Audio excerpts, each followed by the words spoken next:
اعوذ بالله من الشیطان الرجیم بسم الله الرحمن الرحیم. په تیره ویډیو کې موږ پرسونلایز ویلی وو او په پرسونلایز کې دغه ټول اپشنان موږ ووایو. نو اوس راځو کنټرول پینل ته او کنټرول پینل شروع کوو. کنټرول پینل موږ په څلورو طریقو خلاصوی سو. اوله طریقه دا ده ستاسو رایټ کلیک وکړئ پرسونلایز ته راسئ. اوله اپشن د ګوره کنټرول پینل هوم، په دې کنټرول پینل هوم کلیک وکړئ تاسو به کنټرول پینل خلاص شي. دویمه طریقه دا ده تاسو په سٹارټ بټن باندې کلیک وکړئ، هلته په کنټرول پینل کلیک وکړئ تاسو ته به کنټرول پینل خلاص شي. درېیمه طریقه دا ده تاسو دلته کمپیوټر خلاص کړئ. کله تاسو کمپیوټر خلاص کړئ ګورئ دلته څنګ ته اوپن کنټرول پینل لیکلی ده، په دې کلیک وکړئ تاسو ته به کنټرول پینل خلاص شي. او څلورمه طریقه دا ده تاسو وینډوز پلس آر بټن په کیبورډ کې ووهئ او په رن کمانډ کې دلته تاسو کنټرول ولیکئ تاسو ته به کنټرول پینل خلاص شي. نو هره طریقه ستاسو ته اسانه او په هغه طریقه یې تاسو خلاصوئ. کله ستاسو اول په خپل کمپیوټر کې کنټرول پینل خلاص کړئ نو تاسو ته به دا رقم راواړوي، لیږ اپشنان به وي. نو سمپله دغه ویو بای ته به راسئ او دلته به تاسو کیټګري ور چینج کړئ، یا لارج آیکنز یې کړئ یا سمال آیکنز یې کړئ. نو هر یو کلیک وکړئ تاسو ته به کنټرول پینل ټوټل خلاص شي، ټول اپشنان به تاسو ته راواړوي. نو ګوره په کنټرول پینل کې نن زه تاسو ته دوه شیان درښیم. یو پاسورډ چې کمپیوټر ته پاسورډ څنګه لګیږي، څنګه بدلیږي او څنګه ختمیږي. دویم چې موږ په کمپیوټر کې یو فولډر، یو تصویر، یو ویډیو څنګه پټولی سو. نو اوله راځو کمپیوټر ته موږ پاسورډ لګوو چې کمپیوټر ته پاسورډ څنګه لګي. نو دې لپاره به تاسو راسئ یوزر اکاونټس پیدا کړئ په کنټرول پینل کې. کله تاسو په یوزر اکاونټس باندې کلیک وکړئ ګوره اول اپشن ده کریټ پاسورډ فار یور اکاونټ. ګوره دلته د اکاونټ نوم د لاندې ایډمنسټریټر لیکلی ده، لاندې فلحاله تر ایډمنسټریټر لاندې ګوره شی هم نه دی لیکلی. کله چې موږ پاسورډ ولګوو لاندې ګوره بیا دلته بل شی هم راځي. نو په دې ګوره اول د کریټ پاسورډ فار یور اکاونټ په دې باندې به تاسو کلیک وکړئ. کله تاسو په دې باندې کلیک وکړئ ګوره درې خانې رالې. اول د نیو پاسورډ، اوس مار پاسورډ ورکوئ هغه پاسورډ ورکوئ. په دا دویمه خانې کې به هم تاسو یو رقم سیم پاسورډ ورکوئ، یعنی په اولو دواړو خانو کې به تاسو یو رقم پاسورډ ولیکئ. او دا درېیمه خانه چې ده په دې کې تاسو اصلي پاسورډ مه لیکئ، ځکه بیا که بل څوک راولاړ سي ستاسې کمپیوټر خلاصوي هغه ته خو به پاسورډ نه وي معلوم. کله چې بیا هغه دوه درې وارې غلط پاسورډ کې ووایي نو دلته که تاسو هر شی کې لیکلی وي هغه به راواړوي.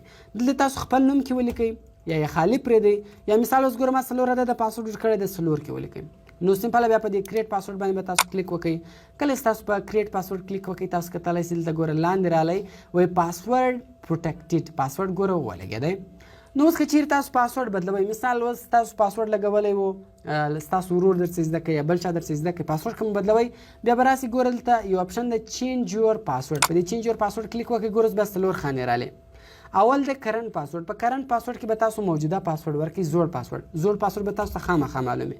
ګوره زوړ پاسورډ ما خان ورکړی، خان به کې ولیکئ او دلته چې مو اوس هر شی کې ورکوئ.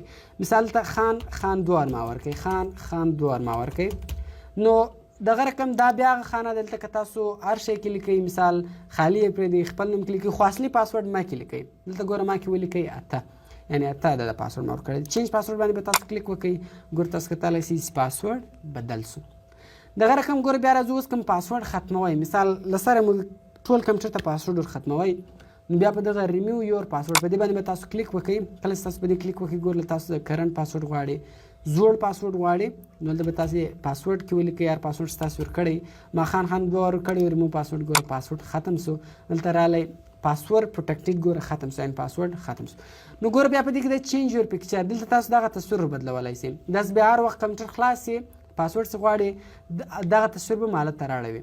نو که اوس تاسو غواړئ دا تصویر بدل کړئ چینج یور پکچر باندې به تاسو کلیک وکړئ، هر تصویر سمپل لګوئ هغه تاسو په لګولی سئ. دا مخ ته ما تاسو ته ور درښولی یا بروز فار مور پکچرز باندې کلیک وکړئ. دلته چې مو هر تصویر چې مو خپل تصویر کوم پدروئ، خپل تصویر که مو هر ځای خو هغه تصویر وښیاست هغه تصویر به دلته په ودرېږي. بیا ګوره دلته نوم درې مناخل. اوس که چیرې تاسو غواړئ چې د دې نوم ور بدل کړئ، خپل نوم په ولګوئ نو سمپل په دې چینج یور اکاونټ نیم باندې به تاسو کلیک وکړئ او دلته که مو هر نوم ورکوئ، مثال رحیم خان دا ورما نوم ورکوئ انټر. ګوره د رحیم الخیل په نامه باندې اوس په ځای باندې رحیم خان رالی. دغه نوم هم بیا هلته راړوي چیرې ستاسې پاسورډ ورکوئ، یعنې اوله ور ستاسو خپل کمپیوټر خلاصوئ نو هلته به هم دا تصویر اما دا نوم یې لاندې به پاسورډ غواړي پاسورډ ورکړي نو تاسو به کمپیوټر خلاص شي. نو په دې کې دغه درې اپشنان در وګورئ. راځو ګوره بیا په دې کې بیرته شاته اوس زه فولډر درښیم چې موږ په کمپیوټر کې فولډر څنګه پټولی سو. نو ګوره دې لپاره راځو کنټرول پینل ته، فولډر اپشن ته راځو. یوزر اکاونټس موږ ووایو، اوس راځو فولډر اپشن ته. کله چې تاسو ګوره په فولډر اپشن باندې کلیک وکړئ په دې ګوره موږ سره جنرل دا والا ګوره اوپن ایچ فولډر ان د سیم وینډو په دې باندې اوس نشان لګېدلی دی. ګوره اوس زه په کمپیوټر کې هر شی خلاصوم، زه رالم کمپیوټر مې خلاص کړئ، سی ډرایو مې خلاص کړئ، پروګرام فایل مې خلاص کړئ. ګوره دا ټول په دا یوه وینډو کې خلاصېږي. دغه بیک بټن چې ده دغه هم ګوره کار کوي، یعنی ټول شیان په یوه ځای کې خلاصېږي. اوس که چیرې ته راغلی دلته درته ویل سي اوپن ایچ فولډر ان اټس اون وینډو، په دې د سی نشان ولګوئ اپلای دې کوئ. اوس ګوره هر شی جلا جلا خلاصېږي. کمپیوټر جلا خلاصو، سی ډرایو ګوره جلا خلاصو، پروګرام فایل دا جلا خلاصو، بیک بټن هم کار نه کوي. نو دغه دغه اپشن له وجې که چیرې دلته ورته ویل سي اوپن ایچ فولډر ان د سیم وینډو، په یوه ځای کې به خلاصېږي. او که دا دویم اپشن درښیي اوپن ایچ فولډر ان اټس اون وینډو، بیا به هر یو جلا جلا خلاصېږي، په جلا جلا وینډو کې به خلاصېږي. بیا به دې ګوره اوس چې هر شی تاسو خلاصوي هغه په 2 کلیکه خلاصېږي. اوس مثال ګوره زه کمپیوټر خلاصوم، ګوره ما یو کلیک ووالی نه خلاصېږي، ځکه دا په 2 کلیکه خلاصېږي. که زه 2 کلیکه وکړم دا خلاصېږي. اوس که چیرې تاسو غواړئ چې دا یوه کلیک ته واړوئ چې ټول شیان دې په یوه کلیک باندې خلاصېږي، نو سمپله ګوره دا سنګل کلیک اوپن ان ایټمز، په دې باندې به تاسو کلیک وکئ، اپلای به کوئ. اوس ګوره هر شی اوس تاسو خلاصوي خالي یو کلیک وکړئ، یا ما یو کلیک وکړئ ګوره ماته کمپیوټر خلاص. اوس هر شی تاسو خلاصوي خالي یو کلیک کوئ تاسو ته به هغه خلاصېږي. نو سنګل کلیک که مو والی بیا به تاسو ته په یوه کلیک خلاصېږي، او کوم ډبل کلیک والی تاسو ته به په ډبل کلیک خلاصېږي. ګوره په سنګل کلیک کې دا 2 اپشنان نور هم دي. وایي انډرلاین آیکن ټایټل کنسسټنټ ویز مای براوزر، که چیرې په دې باندې تاسو کلیک وکړئ اپلای کوئ. اوس ګوره له هر آیکن سره انډرلاین را روان ده. که چیرې اوس تاسو دویم اپشن وایي دا انډرلاین آیکن ټایټل only when I pointed them، دا کوم والی اوس ګوره موس ورته راوړئ انډرلاین به ورسره راځي، که مو زندی کوي انډرلاین به ځینې ختمیږي. نو دا صرف له سنګل کلیک سره کار کوي. او که چیرې تاسو ډبل کلیک وکړئ ګوره دا یو اپشن هم بیا کار نه کوي. نو سنګل کلیک یې په یوه کلیک خلاصوي، ډبل کلیک مو کوي بیا به هر شی تاسو په ډبل کلیک باندې خلاصوي. دغه رقم ګوره بیا په دې کې راځي نیویګیشن پین، یا نیویګیشن پینل هم ورته ویلی شئ. نیویګیشن پینل بیا دغه ځای ته وایي، دغه ځای ته نیویګیشن پینل وایي. زه ور راځم په ډسکټاپ باندې یو فولډر جوړوم، دې ته زه نه مرکوم. دغه رقم اوس زه له دې څخه نور فولډران هم جوړوم. ګوره په ډسکټاپ باندې ډېر فولډران پراته دي. اوس دغه فولډران خو دلته موږ ته نه راښکاره کوي، یعنې په نیویګیشن پینل کې ګوره دا په ډسکټاپ څخه کوم فولډران پراته دي دا یو هم دلته نه راښکاره کوي.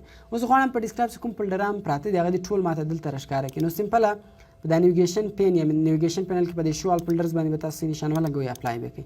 کله چې تاسو اپلای کړئ ګوره تاسو کتلی شئ چې دلته په نیویګیشن پینل کې هغه ټول فولډران ښکاره کېږي. او که چیرې ګوره اوس تاسو له دې څه نشان ختم کړئ اپلای کوئ، ګوره هغه بیرته ورک سولو. بیا به دې ګوره زه اټومیټیکلی ایکسپینډ ټو کرنټ فولډر به دې کوم ټیک مارک ولګوئ. اوس ګوره هر فولډر تاسو خلاص کړئ، یعنی اوس مثال یو فولډر د پاکې نور هم ډېر فایلونه پراته دي هغه تاسو ایکسپینډ کړئ، خلاص یې کړئ، نو اټومیټیک مو والی ګوره بیا په خپل هغه بندېږي هم. نو دا بیا صرف په دې باندې کار کوي. او اوس راځو ګوره اخري اپشن د ریسټور ډیفالټس، دلته ستاسو کومې تبدیلیانې کې کړي، مثال بیرته که ما خپل اورجینل حالت ته وړئ ریسټور ډیفالټ یا خپل حالت ته به ولاړ سي اپلای به کوئ. نو بیا راځو ګوره په دې کې ویو ته. په ویو کې اوس زه تاسو درښیم چې موږ په کمپیوټر کې یو شی څنګه پټولی شو، که ویډیو یې که فولډر یې کار شی. نو زه راځم دلته دا یو فولډر ده د رحیم الخیل په نامه، په دې فولډر کې زه شان ږدم. ګوره دلته مې څو دا فولډران راوړل، دا فولډران مې دې فولډر ته ور واچول. ګوره په دې کې اوس ډېر شان دي، که ویډیو که هر څه ښولی هغه تاسو ښولی شئ. زه راځم دا پټوم، نو په دې فولډر باندې به تاسو سره ستا کلیک وکړئ. ګوره اخري اپشن د پراپرټیز، په دې پراپرټیز باندې به تاسو کلیک وکړئ. کله چې تاسو په پراپرټیز باندې کلیک وکړئ ګوره له موږ سره اخري ته یو اپشن راځي هایډن، په دې هایډن به ټیک مارک ولګوئ، اپلای به کوئ. یس کله چې تاسو دا اوکې کې ګوره تاسو کتلی شئ چې کوم فولډر چې موږ جوړ کړی وو هغه فولډر کې موږ ډېر شیان ایښي وو، هغه فولډر پټ سولو. نو اوس به دا فولډر بیرته تاسو راولئ څنګه؟ دې لپاره به تاسو ولاړ شئ کنټرول پینل ته. کله چې تاسو کنټرول پینل خلاص کړئ ګوره دا اوس ما درته ویلي فولډر اپشن، دغه فولډر اپشن ته به راسئ. کله چې تاسو فولډر اپشن ته راسئ ګوره په دې کې د جنرل به څنګ ته ویو ده، په دې ویو به کلیک وکړئ. په دې کې بیا 2 اپشنان راځي ګوره ډونټ شو هایډن فایلز ده، یو شو هایډن فایلز ده. په دغه شو هایډن فایلز باندې به تاسو نشان ولګوئ، اپلای کړئ. کله چې تاسو دا شو کړئ تاسو کتلی شئ چې کوم فولډر چې موږ پټ کړی وو هغه ښکاره سو. او کوم چیرې په دا ډونټ شو باندې کلیک وکړئ، اپلای مې کوئ. او کوم فولډر چې تاسو هر ځای پټ کړی وي، کوم په ریکارډ کې، په کمپیوټر کې بل ځای، په ډرایو کې، په ډسکټاپ باندې هر ځای کوم پټ کړی وي پټ به سي، که مو شو کوئ ښکاره به سي. نو دا اوس موږ څنګه کولی شو چې په کمپیوټر کې یو شی پټ کړو او موږ څنګه کمپیوټر ته پاسورډ ورلګولی شو. نو دا ویډیو تاسو 2-3 وارې وګورئ او بیا پریکټیس به وکړئ، نو انشاءالله بیا به موږ په مخته سبقانو باندې هم سر خلاص. نو تر بلې ویډیو ما ته راکړئ اجازت، د خدای په امان.